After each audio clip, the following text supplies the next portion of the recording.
I have been staying alone in the woods in the Midwest for free. If you're curious as to how I did it, stay tuned. This morning I went to the offices of the Hiawatha National Forest because I'm planning to stay in this area for quite a while, and it was really nice to talk to the women who were there. They were very helpful. That is something that I would recommend when you're going into an area. Check out their offices because they have a lot of free information, and if there's somebody there, they'll talk to you and let you know everything that you need to know about the area and how to free camp in the area.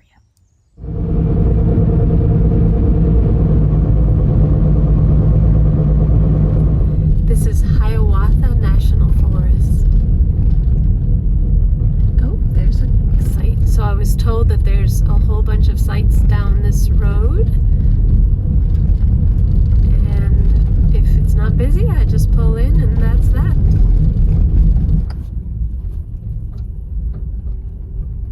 This is so beautiful. So here's a nice little area.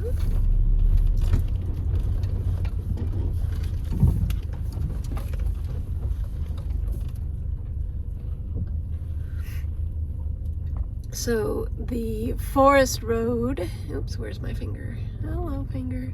There. Forest road is really just right over there, but here's a turnoff. And when you're on a forest road in a federal forest or a national forest, you can go into a clearing if you can make it there. And so this is a possibility, and I just wanted to show you what it looks like. So the clearing I just looked at was right there. There's the forest road, and here's the little turnoff. And sometimes it doesn't look like much, but if it's a clearing, you can park on it. If it doesn't say private land or something. So this is a spot that is available if I wanted to stay on it. I'm just still checking things out. But so this is what it looks like from the road, right? So, and here's what I was talking about. Here's the forest road right here. And then this is what that looks like. So you can just be on the lookout on either side if there are little inlets or roads going off. And sometimes there'll be campsites if somebody has stayed there before and hasn't dispersed things after they've been there. Or you can set up your own little thing and make it happen. But then and that's just me, I think for the leave no trace, if I made any camp spot of my own or campfire with a ring or something, I would definitely disperse it and make it look like I hadn't been there. But sometimes it's nice to have a fire ring already there, and sometimes in National Forest you can tell when it's them that puts it up. And then here's like roads to other little campgrounds in Hiawatha National Forest anyway. The paid campgrounds around here, you can use their amenities if you pay to stay for the day. Sometimes they'll just let you use it regardless, as long as you don't overstay and try to stay the night.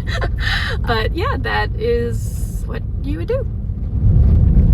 I always love going down a road when it looks like that, where it just converges, you see the trees. What? That is so beautiful to me.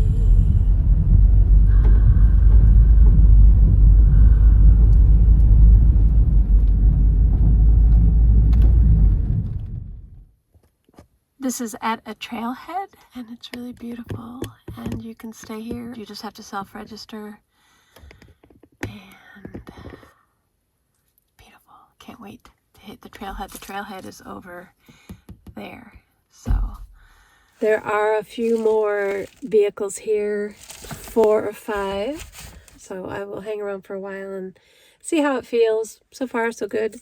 It's already 7:30 or so, and so I think I will just hunker down and have dinner.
I'd like to go on a little walk. It's nice out.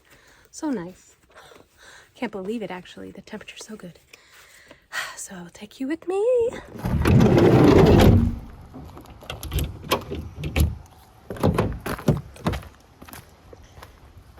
And so this is a ORV trailhead. But you can walk on it. So that is where I have been parked. Look at how beautiful that is. And yeah, I'm the only one here. And it's not as isolated as you may think it is from looking at like the footage that I have. It is isolated in spots, and at first I was a little worried about that, feeling like I was very alone. But I've seen people on the path with their dogs, and there are people camping near me, so I don't feel so isolated. I think that can be a fear that people have, and it's not always the case. I mean, sometimes, like, I think out west maybe more, but even then, I've noticed that even when I feel like, geez, where am I? And I'm out in the middle of nowhere, there sometimes are people. You can get as isolated as you want to get. When I am traveling alone, I try to get semi-isolated, but knowing that there's people nearby. And I do have cell signal out here, 2 bars. I won't camp alone anywhere where I don't have signal.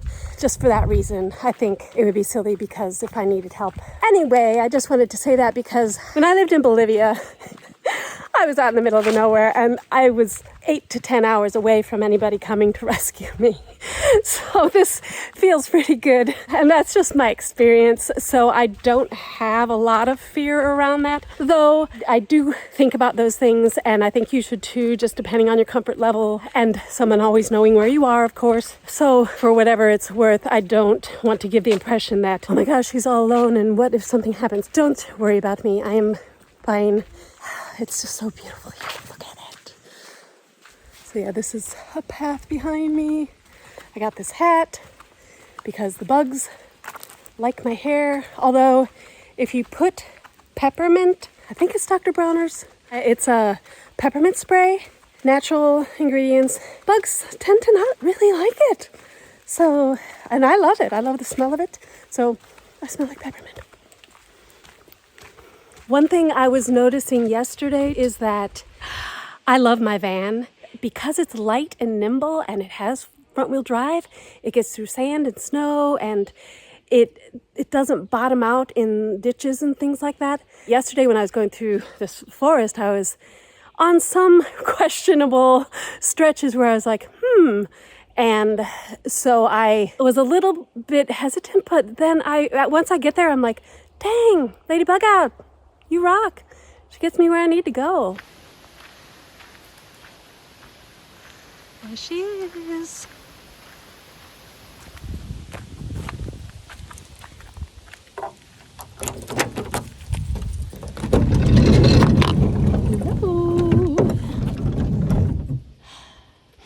Smells nice and minty. So I'll take off my little sockies right here at the door so that I'm not dragging anything in. So I'll just put them right here for now in the footwell of the van. They can go right under here for storage as well. But this is where I am, and this isn't where I spent the night, but I knew that there were trails because I had passed some trailheads going into where I parked for the night. And that is how I do it a lot of times, because sometimes on the public lands, there will be areas like I parked and around it is not cleared out very much.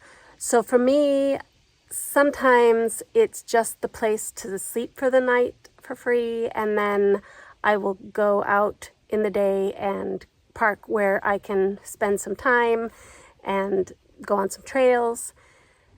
That works a lot better for me, unless I find a really golden spot, and then I'm not moving for 14 days.